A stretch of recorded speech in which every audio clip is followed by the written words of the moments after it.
excited about what's happening with these two communities of churches coming together for a couple of reasons. One reason is that in our society, in our culture, you hear stories about churches splitting or blowing apart or whatever, but it's rare you hear about two communities of faith coming together, and that excites me in this. It's kind of countercultural, and it seems to be really in line with the heart of God. You know, when we talk about Christ followers wanting to encourage one another, come together in order to be good news in our world. And so I'm excited about that, what that looks like for these two communities to do it. I think God might be trying to teach us something about ourselves as much as about others.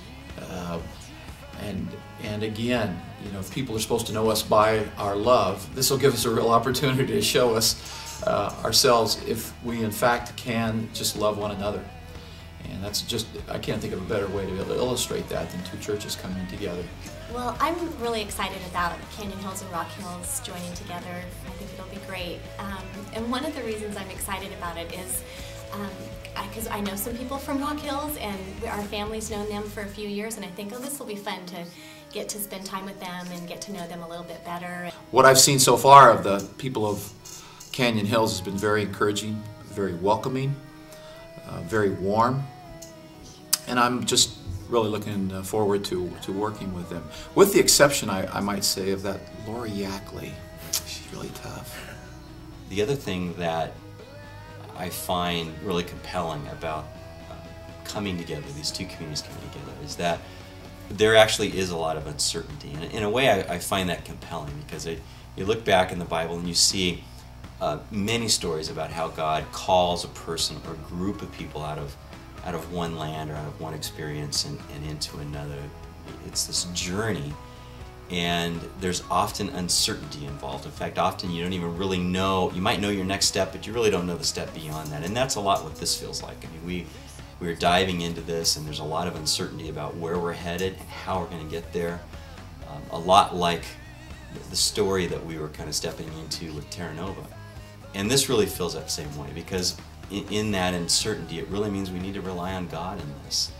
And I think God really wants that. He wants us to lean into Him and look to Him. It's like faith made real when we're stepping into this level of uncertainties. I really like the concept of reinvention. Everybody likes a do-over.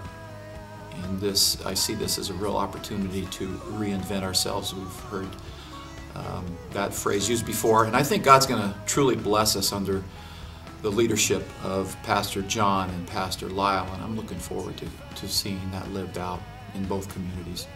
I think maybe one of the things that God may be wanting us to learn from this, or something that God may be wanting to do at this time, is have us learn from each other.